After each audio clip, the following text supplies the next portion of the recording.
Kamu bukan terlalu sensitif, temanmu itu terlalu sering nyakitin. Kita semua punya orang di sekitar yang suka lempar kalimat nyelekit. Terus pas kita protes, dia bilang cuma bercanda, kok lebay sih? Tapi candaan yang bikin satu orang sakit terus menerus itu bukan bercandaan lagi. Hari ini kita bakal bedain mana candaan yang sehat sama yang udah toxic. Plus kasih kamu contoh kalimat balasan yang tegas tapi nggak bikin ribut.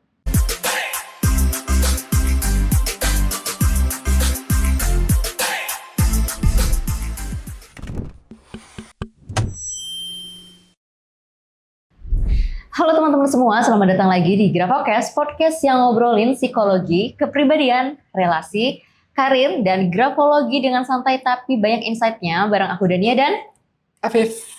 Nah, topik kali ini menarik banget nih karena relate banget sama kehidupan sehari-hari. Ini aku yakin banget nih, hampir semua orang pernah ngalamin punya teman yang suka bercanda tapi nyelekit nih. Ya. Nah, pas kita kaget atau sedih nih, dia bilangnya cuma bercanda. Padahal kita udah ngerasa nggak nyaman. Nah, hari ini kita bakal bahas cara bedain candaan yang sehat sama yang udah toxic. Nah, terus kita juga bakal bahas ini, kasih cara juga nih untuk cara ngomong dan contoh kalimat balasan yang tegas tapi nggak merusak pertemanan. Nah, buat kamu yang sering ngerasa bingung atau harus misalkan ngomong apa, ini episode buat kamu dan bakal jadi pegangan juga buat kamu. Jadi jangan kemana-mana, tetap di Grafocast. Nah Kang nih, ini tuh kan suka ada kejadian banget ya Kang Alfi ya. Ada teman yang mungkin sesekali tuh lempar sindiran. Iya. Kayak kita udah keburu panas kayak gitu ya. Padahal dia tuh bilangnya cuma bercanda. Nah, kok bisa sih orang kayak gitu sih Kang Alfi? Iya bener ya, itu suka ada yang kayak gitu ya. Dan ini secara psikologis memang ada bedanya antara candaan yang sehat sama candaan yang toksik. Yes. Biasanya kalau candaan sehat itu bikin semua orang tuh ketawa. Termasuk yang jadi bahan candaannya. Yeah. Tapi kalau candaan toksik, biasanya ada korban yang ngerasa malu, sedih, atau ngerasa tertekan. Meskipun mungkin penonton yang lainnya tertawa tuh, tapi orang yang jadi bahan candaannya itu ngerasa nggak nyaman sama sekali. Nah itu biasanya udah candaan toksik. Oke, wah ini bedanya signifikan banget sih ya sebenarnya Kang Afif ya. Nah tapi kadang kita sendiri kan nggak sadar Kang Afif, kalau misalkan itu tuh antar candaan yang sehat sama yang toksik kayak gitu. Betul, makanya kita perlu tuh ya mengenali ciri-cirinya, baik itu toksik kayak gitu atau misalnya yang biasa. Karena biasanya ciri toksik humor itu yang pertama biasanya nih suka target orang yang sama. Kalau ada satu orang yang terus-menerus jadi bahan candaan di grup, ya, itu biasanya bukan kebetulan, ya, tapi itu memang ya udah dia ngorbanin dia jadi korban terus-terusan. Gitu. Yang kedua, cirinya itu biasanya candaannya itu sering dilakukan di depan umum untuk malu-maluin dia. Yang kedua. Nah, ciri yang ketiga biasanya nih, dan yang biasanya paling khas nih, kalau korbannya protes, pelakunya langsung menguncinya dengan kalimat, apa sih kamu lebay gitu, ya kan itu cuma bercanda, atau kamu terlalu sensitif, gitu. Itu yang ketiga, ciri khasnya. Nah ini kalimat cuma bercanda tuh kan kayak tameng gitu ya Kang Afif ya. Jadi pas kita mau protes kayak langsung dihalangin gitu. Betul banget ya. Itu kalau di psikologi itu disebutnya defleksi tanggung jawab. Orang itu nggak mau ngaku kalau dia salah, jadi dia balikin dengan bilang kamu yang salah karena kamu nggak bisa ikut bercanda. Padahal yang terjadi adalah sebenarnya dia nyakitin perasaan orang ini gitu. Udah gitu dia yang ngatur perasaan orang ini ya bahwa kamu tuh harusnya seperti apa. Ya itu juga disebutnya manipulasi emosional. Halus tapi bahaya kalau diterusin. Wah ini relate banget Kang Afif ya. Jadi sering banget nih kan di grup chat atau misalkan lagi ngumpul-ngumpul nih Kang Afif ya, ada yang lempar candaan soal misalkan kayak penampilan, kayak pekerjaan, atau misalkan soal pasangan juga Kang Afif. Nah pas kita kaget kayak bilangnya tuh malah disebut lebay atau misalnya ya itu kan cuma bercanda. Iya betul banget. Dan yang lebih tricky-nya nih itu candaan yang toksik itu sering banget dibungkusnya dengan lucu atau dengan ekspresi santai. Jadi memang lucu pembawaannya. Gitu. Sehingga ketika kita protes kelihatannya apa? Kelihatannya kayak kitanya yang nggak bisa ikutan bercanda. Gitu. Ya itu kesian tuh kan gitu. Nah padahal bercanda yang sehat itu harusnya kan bikin semua orang nyaman, ya bukan bikin satu orang jadi korban gitu. Oke. Jadi berarti candaan itu kayak mainan yang tajam gitu ya Kang ya. Kalau misalkan orang itu aman, terus senang kayak gitu, itu mungkin sebenarnya itu bercandaan yang baik gitu ya, kayak mainan yang baik gitu. Tapi kalau misalkan ada satu orang yang kayak kesannya tuh kayak berdarah terus kayak gitu ya, nah terus bilang kayak itu mah kamu aja yang lemah kayak gitu kan, itu berarti udah bukan kayak bercandaan yang sehat lagi gitu ya. Betul. Itu pas banget tuh analoginya ya gitu. Jadi itu alat yang dipakai untuk menyerang ya dia gitu. Dan di sini batasannya jadi bukan soal lucu atau enggaknya ya teman-teman, tapi ada yang sakit atau enggak. Karena apa? Yang namanya lucu itu kan subjektif.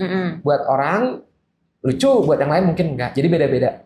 Tapi kalau ada yang konsisten merasa sakit, itu udah objektif dan itu nggak boleh diabaikan.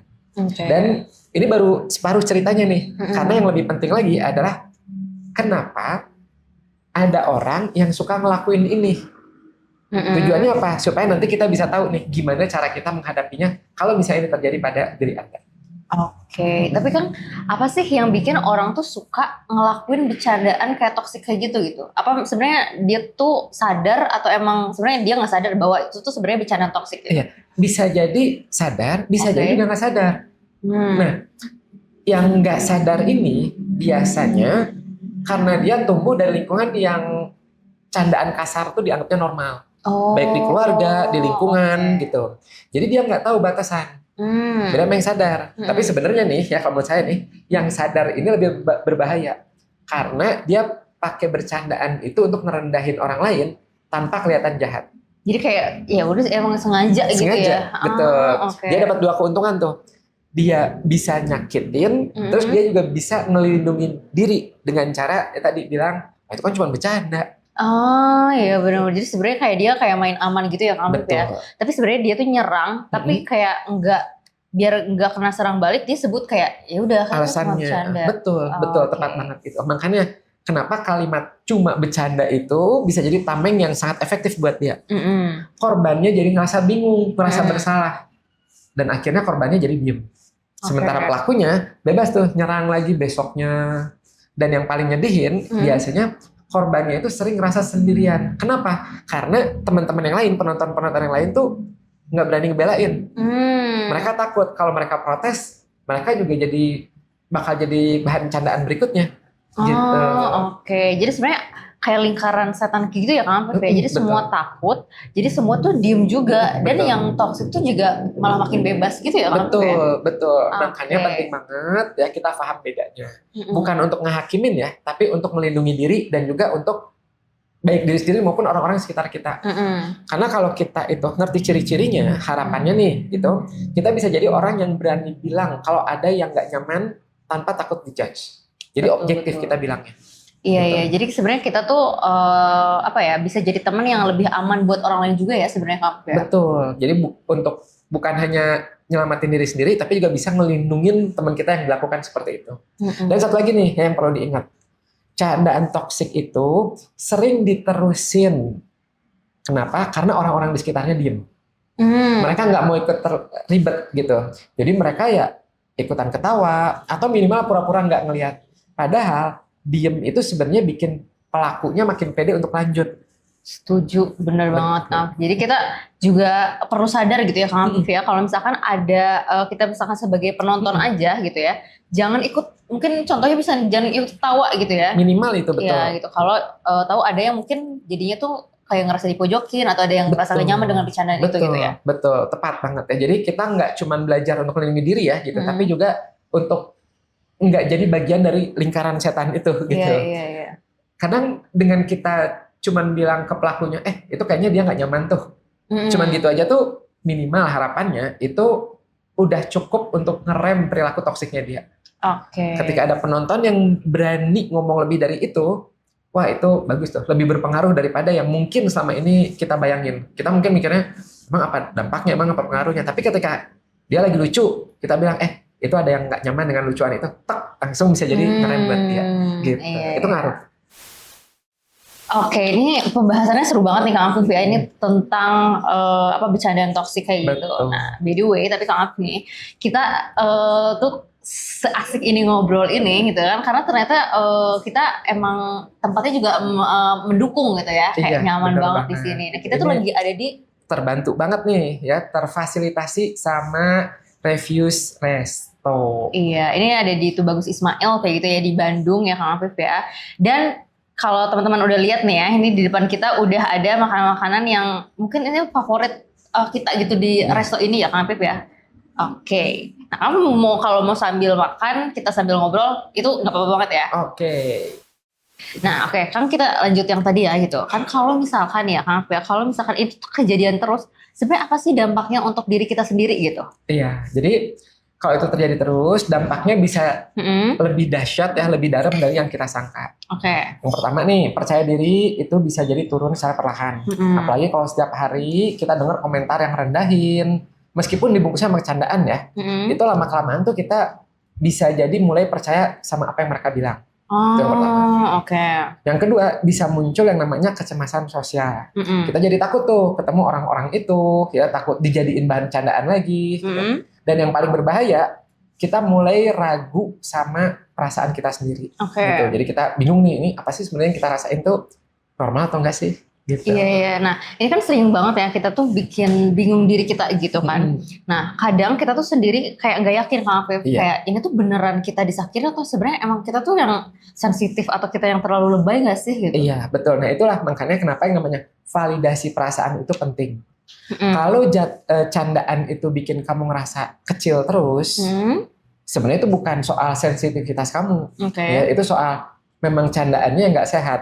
Kenapa? Karena yang namanya kita sebagai manusia itu tuh punya alarm internal. Jadi yang namanya perasaan tidak nyaman itu alarm gitu. Nah alarm itu ada untuk dihindari, untuk didengerin sama kita sendiri. Jadi kalau misalnya ada candaan yang bikin alarm dalam tubuh kamu itu bunyi terus, percayalah alarm itu, dan itu baru permukaannya aja. Kenapa? Karena dampak yang sebenarnya itu jauh lebih dalam dari yang kebanyakan orang sadarin. Oke, nah sebenarnya aku jadi ingat teman aku nih Kang Afif ya, kalau misalkan setiap ketemu sama di grupnya gitu ya, kan kayak perutnya tuh katanya langsung mules Kang Afif. Padahal sebenarnya nggak ada masalah makanan apa-apa, tapi ternyata dia tuh takut dijadiin kayak bahan bercanda gitu loh Kang Afif. Iya, nah itu dia ya, jadi tahu nggak sih buat tubuh kita tuh sebenarnya tuh hampir nggak pernah bohong. Apalagi kalau misalnya teman-teman belajar ngedengerin ya gitu. Jadi ketika ada situasi sosial yang bikin perut mules, kepala pusing, atau ngerasa tiba-tiba kok capek ya tanpa sebab, bisa jadi itu tuh tanda bahwa ada sesuatu yang sebenarnya nggak sehat di situasi itu.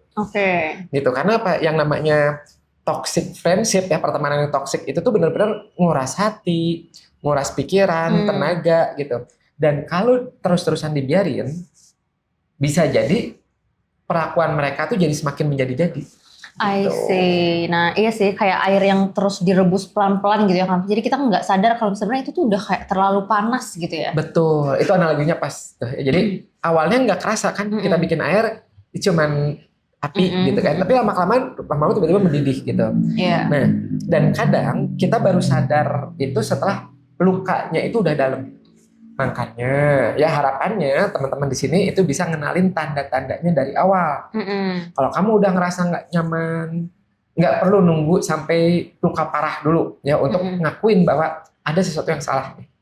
Karena kesehatan mental itu prioritas ya, bukan bonus, tapi itulah penting untuk kamu jaga dan kamu rawat mental kamu.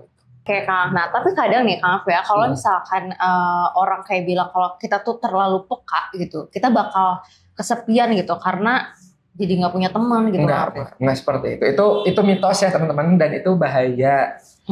Kita nggak butuh banyak teman. Kita butuh teman yang bisa bikin kita ngerasa aman. Lebih baik nggak apa-apa punya teman sedikit ya, pertemanan yang sehat.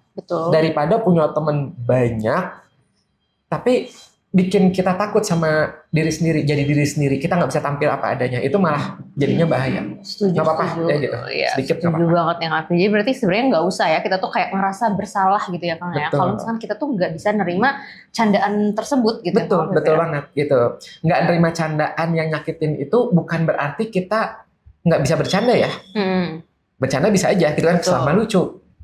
Kalau misalnya kita nggak setuju sama itu malah bagus ya, karena apa? Artinya Anda bisa menghargai diri sendiri.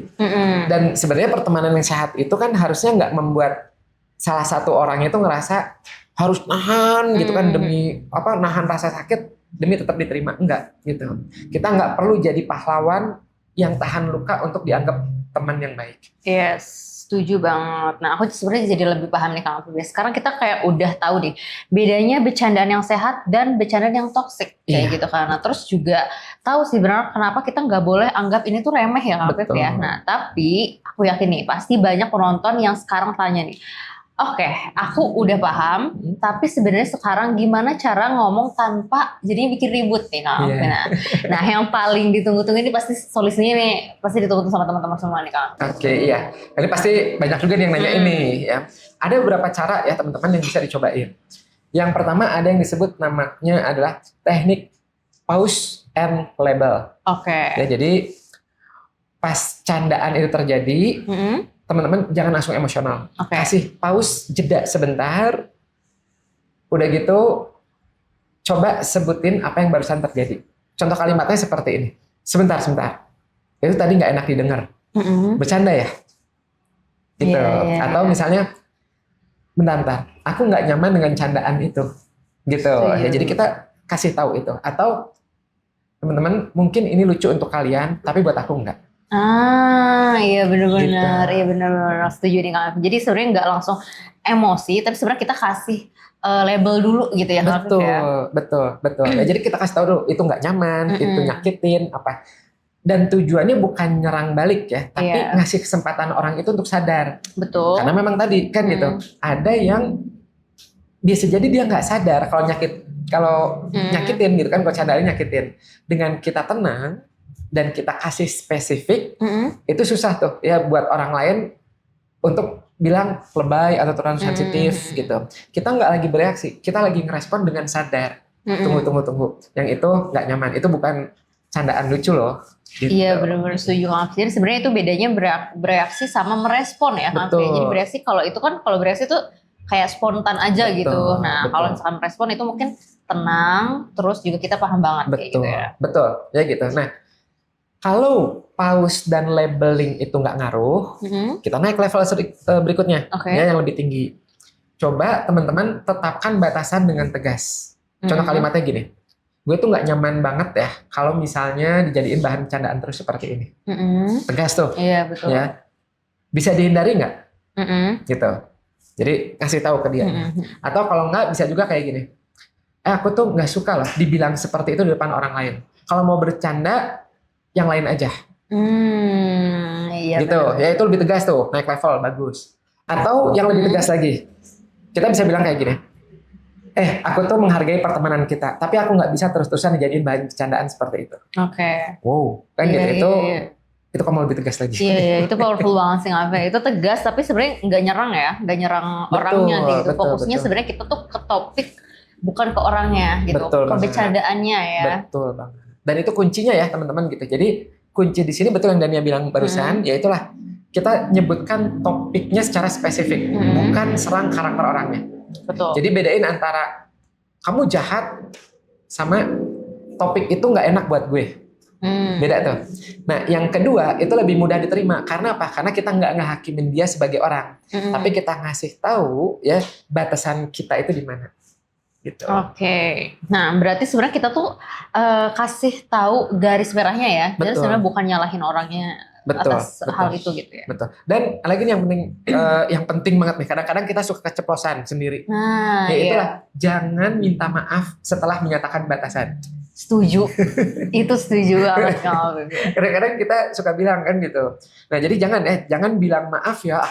Aku nggak nyaman. Iya. Kamu nggak perlu minta maaf karena ngebela perasaan kamu sendiri. Betul. Kalimat tanpa permintaan maaf itu dalam kasus ini nih lebih kuat dan lebih jelas. Karena memang bukan kamu yang harus minta maaf dalam kasus ini. Setuju banget. Sering banget kan nih kata bilang aku nggak nyaman terus kayak maaf ya misalnya aku nggak nyaman sama bicaraan kamu kayak gitu kan. Betul. Sebenarnya itu tuh nggak perlu ya kan. Betul. Gitu ya. Dan ada satu lagi yang sering dianggap ya atau sering kejadian nih ya di grup-grup chat gitu. Kadang ada orang yang ngirim meme atau sindiran yang nyelekit. Terus udah gitu ketika kita protes, dia bilangnya itu kayak di awal tuh, bercanda kok. Nah, di situasi digital itu kita bisa juga tuh pakai cara yang sama. Kita kirim, kita balas ya dengan pesan yang tenang tapi jelas. Contohnya misalnya gini, aku nggak nyaman dengan candaan ini, tolong dihindari ya. Gitu. Atau kalau candaannya di grup, kamu bisa bilang seperti ini. Aku ngehargain grup ini, tapi aku nggak bisa ikut ketawa kalau bahasannya soal itu. Oke. Jadi sebenarnya itu juga penting ya Kang ya. Soalnya kan di grup chat tuh kadang-kadang lebih sulit karena nggak ngelihat ekspresi mukanya gitu. Jadi sebenarnya orang lebih gampang nyelekit gitu loh Kang Afif ya. Betul banget. Ya jadi di dunia digital di chat itu orang lebih sering berani nyelekit ya karena nggak lihat reaksi kita langsung. Makanya buat kita tetap tegas ya meskipun cuma lewat chat ya gitu. Chat tetap aja ya kita harus tegas. Jangan ragu untuk ngomong kalau ada yang nggak nyaman, tulis aja itu. Maaf ya, saya nggak usah pakai maaf ya gitu. Ya, tulis aja itu. Saya nggak nyaman gitu. Seperti itu kalau bahasannya seperti itu. Iya benar-benar. Oke. Jadi sebenarnya baik di dunia nyata maupun di grup chat gitu, sebenarnya kita tetap bisa tegas gitu ya tanpa harus kayak ikut ribut gitu ya Kang. Betul. Nah, kemudian ada lagi nih ya satu lagi mungkin kalau ini rada out of the box ya gitu. Caranya itu adalah kadang solusi terbaik itu bukan ngomong lebih banyak, tapi dengan cara mengurangi interaksi. Kadang nih, ya gitu. Ada tanda-tanda di mana waktunya kita menjauh. Ya. Yang pertama, tanda-tandanya, kalau misalnya kita udah ngingetin, tapi dia tetap melanjutin terus. Yang kedua, kalau kita ngerasa cemas setiap kali mau ketemu sama dia, ya itu udah tanda-tanda tuh. Yang ketiga, kalau pertemanan itu udah searah. Dia ngambil terus tanpa pernah mikirin perasaan kita, ya. Nah itu udah tanda-tanda. Oke, let it go. Oke. Jadi sebenarnya melepaskan itu bukan berarti kayak benci gitu ya Kang ya? Bukan, ya. Melepaskan itu kadang artinya kita menyadari bahwa nggak semua orang ditakdirkan berjalan bersama kita sepanjang hidup. Pelepasan itu bukan kegagalan, tapi bisa jadi bahkan pelepasan itu adalah bentuk kasih sayang sama diri kita sendiri. Karena yang namanya pertemanan yang sehat itu nggak bikin kita ngerasa lelah atau nggak bikin kita takut setiap kali mau ketemu. Setuju, ini dalam banget sih Kang Afif ya. Tapi sebenarnya ini tuh bener banget. Nah, aku coba rangkum ya dikit ya. Jadi ada 3 strategi ya tadi. Kita yang pertama adalah pause dan label dulu. Kayak gitu ya kan, kasih jeda apa yang terjadi. Terus yang kedua adalah tetapkan batasan dengan tegas ya. Fokus pada topik tapi sebenarnya bukan orangnya ya. Nah terus juga dan nggak perlu minta maaf. Ya itu yang paling penting. Nah yang ketiga juga kalau udah nggak memungkinkan, menjauh bukan berarti gagal tapi sebenarnya sayang sama diri sendiri. Betul banget, itu pas banget ringkasannya, rangkumannya. Dan terus yang terakhir ya tambahan yang paling penting, jangan pernah ngerasa bersalah karena ngebela perasaan sendiri. Setuju. Orang yang bilang kamu terlalu sensitif itu orangnya adalah orang yang nggak mau ngaku kalau dia itu terlalu kasar. Setuju. Membela diri itu bukan kelemahan. Membela diri itu kekuatan yang jarang dimiliki oleh orang yang terbiasa tertindas. Wah itu sebenarnya kalimat yang powerful banget ya Kang Afif ya.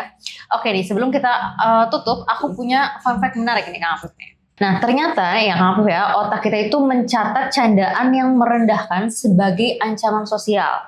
Jadi meski kita ketawa di depan umum, sebenarnya jadi pas kita bilang biasa aja, sebenarnya di dalam ada jejak yang luka yang numpuk gitu. Nah ini menarik banget nih faktanya ya. Jadi iya ya, kadang kita tuh biasa aja di luar, tapi di dalam itu ada jejak luka kecil yang lama-lama tuh jadi besar. Makanya ya gitu, humor yang baik itu nggak ninggalin jejak luka. Bahkan setelah percakapannya udah selesai. Iya benar-benar. Jadi pas kita nggak sadar, kita tuh sebenarnya lagi nimbun luka kecil gitu Kak.